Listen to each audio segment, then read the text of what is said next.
여러분이 아시는 것처럼 코로나 팬데믹, 코로나 바이러스, 말하자면 전염 질병이 가져온 변화는 한국 사회뿐 아니라 전 세계를 아주 크게 변화시켰습니다. 제가 예상하기는 특별히 한국 교회에 가져온 변화는 아직 200년이 채 되지 않는 아주 짧은 한국 교회의 역사 가운데 가장 큰 변화를 가져다 준 변곡점이 되기도 하고 전환점으로 평가될 것이다. 저는 그렇게 생각합니다. 한 세대쯤 후에 선교 초기부터 19세기 후반부터 지금 21세기에 이르는 한국교회 역사들을 시대적인 구분을 가지고 교회 역사가가 아마 저술을 하게 된다면 코로나 이전과 이후를 가르는 한국교회의 변화는 아주 클 것이라고 생각합니다. 여러 통계들을 이제 강사가 제시하고 또 우리가 생각해 보는 시간이었는데 그중에 제일 가슴 아픈 것은 한국 교회를 바라보는 한국 사회를 구성하는 한국 국민들의 시선이 아주 차가워졌다는 데 있습니다. 내 주변에 거리를 두고 싶은 사람이 신앙생활을 하고 있나? 우리 교회에 이중적인 사람이 이렇게 많은가? 사기꾼이 많은가? 이기적인 사람이 많은가? 정말 부패해 있는가? 저는 자료 밑에다가 저와 삶에 아주 밀접한 관계를 맺고 있는 분들을 기억하면서 이렇게 써보았습니다. 제가 알고 있는 그리스도인들 수십 명은 아주 우리 교인들이 많으니까요. 수백 명 이렇게 늘리지 않아도 제가 삶의 많은 부분을 알고 있고 교제하고 있는 수십 명은 거리를 두고 싶은 사람이 아니라 가까이 하고 싶은 사람들입니다. 그래서 저는 가까이 하며 살아오고 있습니다. 제가 알고 있는 수십 명의 그리스도인들은 이중적으로 정말 나쁜 놈처럼 살아가는 게 아니고 순전하고 순수한 사람들이 사실 대다수입니다. 저는 그래서 그분들을 존중하고 존경하고 사랑합니다.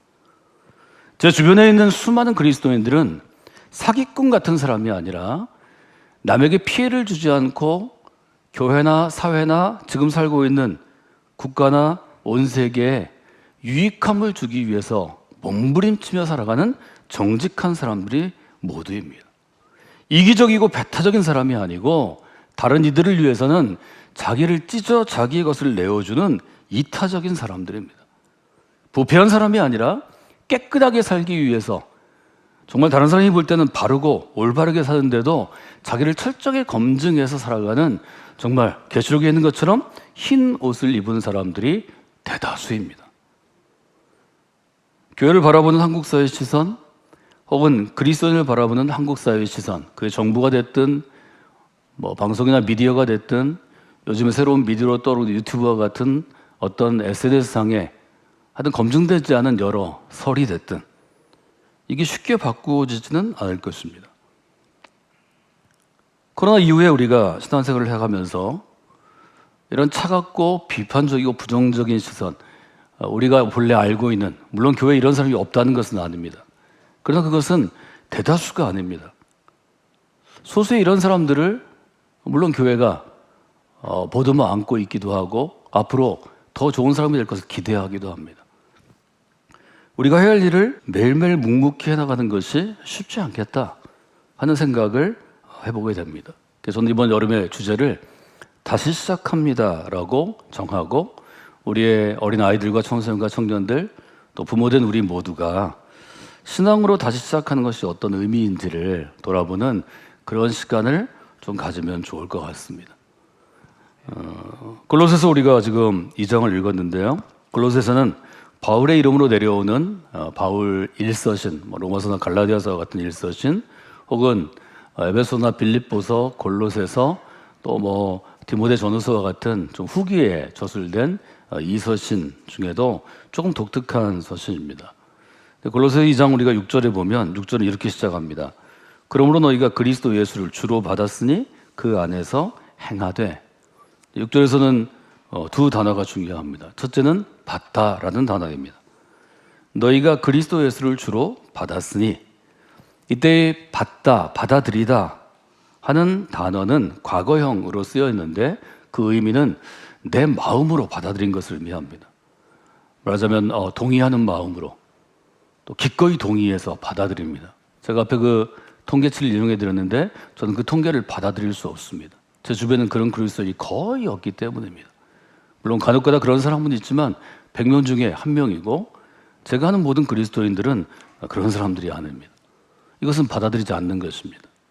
우리가 그리스도인이 됐다는 것, 지금 골로새서 얘기하는 성도를 향한 이 편지는 예수 그리스도를 마음으로 깊이 이해하고 동의하고 받아들인 것입니다.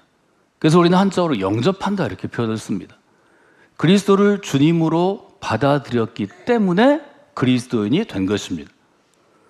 그리스도를 주님으로, 주인으로, 인생의 주인으로 받아들이지 않으면 그는 그리스도인이 아닙니다. 그러니까 정확하게 얘기하면 기독교라는 종교가 교회 등록을 받고 교회에 다니면서 흉내 낼 수 있죠. 예배도 들어올 수 있고 교회 안에서 어떤 직책을 맡을 수도 있고 교회가 좋은 일 많이 하니까 봉사 열심히 할 수 있습니다. 그러나 그 마음속에 예수 그리스도를 인생의 주인으로 인정하고 동의하고 받아들이지 않으면 그는 그리스도인이 아닙니다. 혹 그는 스스로를 기독교인이라고 말할 수는 있겠습니다. 난 종교가 기독교야. 우리의 신앙 공동체, 교회 공동체는 기독교인을 위한 공동체가 아닙니다. 예수 그리스도를 주로 받아들인 사람들이 예수 그리스도의 마음을 품고 예수 그리스도의 뒤를 따라 예수 그리스도를 따르기 위해, 닮아가기 위해 우리는 함께 모여 살아가는 운명의 공동체입니다. 그래서 제가 자꾸 교회를 그냥 교회, 성광교회 이렇게 부르지 않고 성광교회 믿음의 공동체, 성광교회 신앙의 공동체라고 부르는 이유가 거기에 있습니다. 골로새 교인들은 바울이 직접 전한 복음을 듣지는 못했지만 바울의 복음을 듣고 훈련을 받고 예수 그리스도를 주인으로 받아들인 에바브로를 통해서 예수 그리스도를 알게 되고 그분의 말씀을 듣게 되고 그분을 주님으로 영접한 사람들입니다. 이것으로 그리스도인의 다가 아닙니다. 그리스도는 예수 그리스도를 인생의 주인으로, 내 인생의 가장 첫 번째 둘 뿐만이 아니라 그 안에서 행하는 사람입니다. 그래서 6절은 그 안에서 행하되 이렇게 되어 있습니다. 우리가 그리스도인이라면 예수 그리스도 안에서 행해야 한다는 것입니다.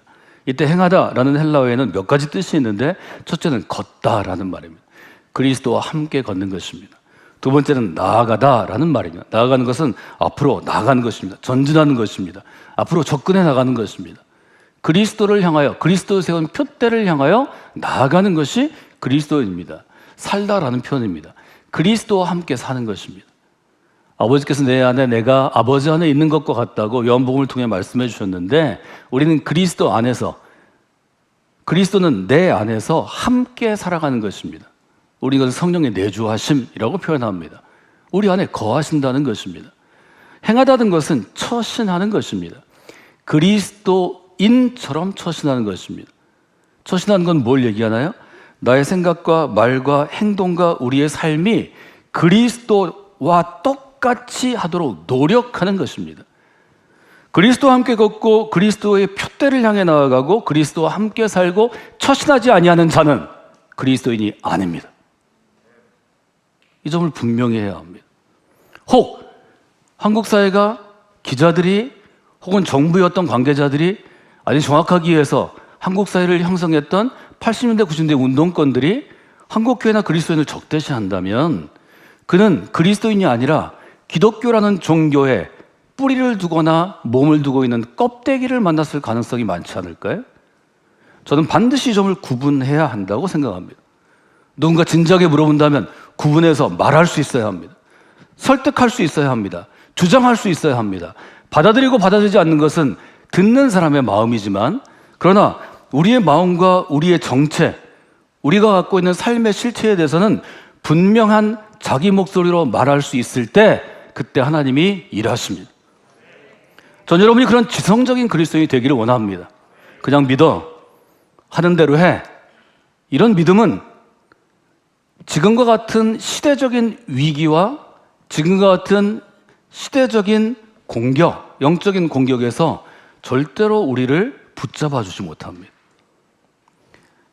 제가 이해하는 그리스도교 신앙은 이 세상에 어떤 철학보다, 어떤 이데올로기보다, 어떤 이론보다 아주 지성적이고 지성을 뛰어넘는 영성의 보고입니다. 저는 여러분들이 이런 면에서 제대로 신앙생활을 하도록 계속해서 권해드리고 있습니다. 여기서 행하다라는 뜻은 무엇인가 하면 주로 주석하는 성서학자들이 시제를 강조하는데요. 현재 시제입니다. 헬라의 현재 시제는 계속해서 하는 것입니다. 중단 없이 하는 것입니다. 그리스도인이라면 그 안에서 계속해서 지속적으로 행하는 사람입니다. 계속해서 행하다는 의미를 7절로 이어가서는 두 가지로 설명합니다.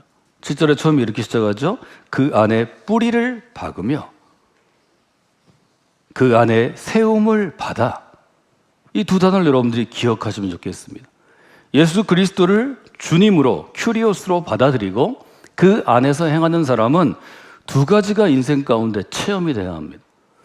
제가 바울의 서신을 좋아하는 이유는 바울이 단어를 선택할 때 아주 전략적으로 아주 지혜롭게 세밀하게 선택한 것입니다. 뿌리를 박다 하는 것은 일종의 농업의 용어입니다. 우리가 나무를 키울 때 어떤 여러분들이 여러분 아파트 같은 조그만 공간에서도 베란다라든 밖에 있는 공간에 화초를 키울 때 이거 식물을 키울 때 쓰는 단어입니다. 뿌리를 박으며 세움을 받아라는 단어는 건축 용어입니다. 우리가 조그마든 크든 집을 지을 때 어떤 건물을 지을 때 그때 쓰는 단어입니다. 뿌리를 박으며 라는 뜻은 무엇을 의미하는가 하면 뿌리에서 유래가 돼서 뿌리가 깊이 박힌 나무를 한번 생각해 보시면 좋겠습니다. 우리가 왜 교회에 뿌리를 내리고 신앙생활을 해야 할까? 이것은 젊은 시절에 제 질문이기도 했고 수많은 사람들이 제가 질문하는 문제이고 제가 이 문제에 대한 답을 얻었기 때문에 혹은 답을 찾았기 때문에 저는 교회 공동체를 섬기는 일정한 전문적인 목회자, 그래서 기독교 대한감리의 감리교회 목사가 되었습니다. 저는 늘 교회를 하나님께서 심으신 생명의 나무가 뿌리를 깊이 내리고 그리고 기대야 하는 생명의 시내, 생명의 강, 생명의 물이라고 생각합니다. 예를 들면 성광교회를 어떤 교회로 세우기 위해서 목회합니까? 노력합니까? 어떤 일을 하십니까? 뭐 이런 걸 물어볼 때 저는 시냇가에 심은 나무를 생각합니다.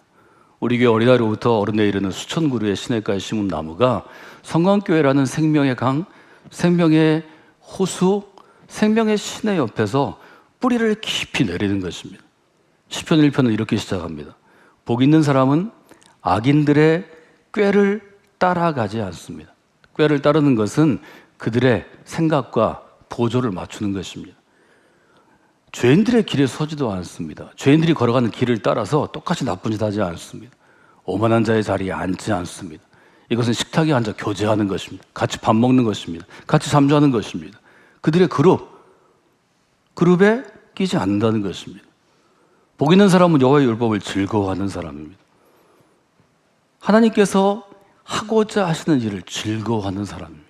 하나님 기뻐하는 것입니다. 그의 율법을 주야로 묵상하는 사람입니다. 생각하고 새기고 그의 마음과 생각을 변화시킵니다. 그리고 3절에 그렇게 되어 있죠. 그렇게 하면 그 복 있는 사람은 시냇가에 심기어진 나무가 철을 따라 열매를 맺으며, 우리는 너무 잘 알죠. 우리는 물론 봄에 열매 맺는 식물들이 있지만 가을에 열매 맺는 식물들을 많이 갖고 있죠. 철을 따라 그 잎사귀가 마르지 아니할 것이니 그가 하는 모든 일이 다 형통하리로다. 여러분, 성공교회 믿음의 공동체가 이런 생명의 시냇가요, 생명의 강입니다. 여러분의 뿌리를 그 옆에 깊이 내리셔야 합니다. 여러분 인생을 보십시오.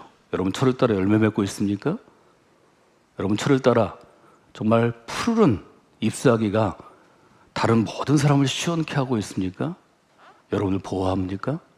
혹 그렇지 않다면 오늘 여러분의 뿌리를 점검해 보십시오. 여러분의 뿌리의 방향이, 여러분의 뿌리의 깊이가 생명의 강을 향하지 아니할 것입니다. 여러분의 의지일 수도 있습니다. 무엇인가 그것을 막고 있는 돌덩이가 그것을 막을 수도 있습니다. 아니면 실제로 여러분의 뿌리가 흐르는 것을 누군가 휘저을 수도 있습니다. 어찌되었든 뿌리가 깊이 박히지 아니한 생명의 나무는 쓸모없는 것입니다. 자라지 않습니다. 자리 잡지 못합니다. 뿌리를 박다는 것은 확고하게 하다라는 뜻으로 번역됩니다. 확고한 것은 무엇인가요? 흔들리지 않는 것입니다. 나무로 얘기하면 뽑혀나가지 않는 것입니다. 바람이 불어도 부러지지 아니하고 뽑혀나가지 아니하고 물이 많아도 비가 많이 와도 장마가 지고 홍수가 있어도 그래도 나무가 그 자리에 서 있는 것입니다. 시냇가의 신기한 나무로 뿌리를 깊이 내려서 그 자리에 자라나고 성장하는 생명의 나무가 되셔야 합니다. 여러분의 자녀들이, 우리 교회를 통해서 자라나는 자녀와 자녀 세대들이 그런 생명의 나무가 반드시 되어야 합니다. 여러분 예배할 때마다 그렇게 기도하십시오. 하나님이 거룩한 생명의 강에 제 뿌리를 내리길 원합니다. 뿌리가 깊이 내리도록 인도하여 주시옵소서. 성광교회 생명의 강으로부터 생명의 기운을 공급해 주시기를 원합니다. 사시사철 푸르른 나무로 제가 서 있기를 바랍니다. 이 나무를 통하여 많은 사람들이 쉼을 얻고 도전을 얻고 기쁨을 얻고 사랑 얻기를 원합니다. 하나님이 그 기도대로 이루어 주실 것입니다. 여러분 삶에 그 놀라운 축복이 있기를 주님의 이름으로 부탁을 드리고 축원해 드립니다. 두 번째 오늘 세움을 받아야 합니다. 세움을 받아는 건축 용어입니다. 무엇 위에 세우다, 무엇에 쌓아 올리다, 그런 뜻입니다. 말하자면 지금은 우리가 철제와 콘크리트를 써서 기초를 세우고 건물을 세우지만 예전에는 주로 돌에 세웠습니다. 예수님은 반석 위에 세운 건물, 반석 위에 세운 집의 비유를 얘기하셨습니다. 사랑하는 여러분, 세움을 받는 것은 어떤 의미인가요? 우리는 영어를 공부했기 때문에 중학교, 고등학교 때 수없이 시험 문제를 풀었습니다.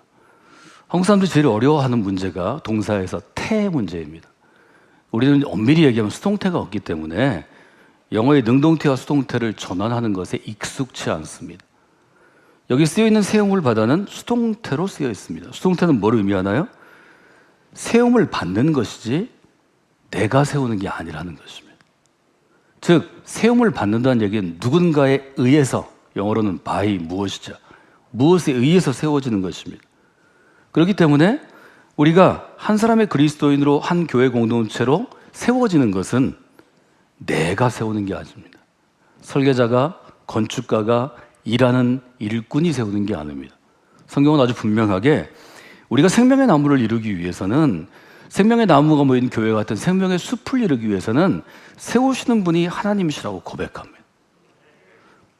여러분 성곽교회 믿음의 공동체에서 신앙생활 하시면서 매일 고백하시면 좋겠습니다. 나를 세우시는 분은 하나님이십니다. 이 사역을 세우시는 분은 하나님이십니다. 성광교회를 세우시는 분은 하나님이십니다.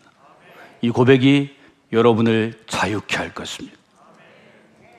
좀 서툰, 미숙한 목회자들은, 목사님이나 전도사님들은 내가 한다고 생각할 때가 많습니다. 내가 이렇게 계획하고, 내가 밤잠을 안 자고, 내가 병을 앓도록 노력해서 하나님이 교회를 이루시는 거야. 그것은 내가 세운 것입니다. 성경은 얘기합니다. 그것은 교회가 아닙니다. 그것은 내가 세운 종교단체입니다. 아주 분명하게 성경은 얘기합니다. 교회는 하나님에 의해서 세움을 받는 것입니다. 예수 그리스도에 의해서 세움을 받는 것입니다. 이 점을 분명히 고백할 때 여러분의 삶이 자유함을 얻을 수 있습니다. 골로새의 문제는 어떤 것이었나요? 골로새의 문제는 세상에 휘둘리는 것이었습니다. 우리가 지금 세상에 휘둘리고 있죠. 굉장한 위기를 우리에게 가져옵니다. 그때 우리는 골로새 교회가 어떻게 이겼나를 한번 보시면 좋을 것 같습니다. 8절에 이렇게 되어 있습니다. 누가 철학과 헛된 속임수로 너희를 사로잡을까 주의하라. 골로새를 휘어잡은 것은 그 당대 로마 제국의 헬라 철학과 헬라 종교였습니다.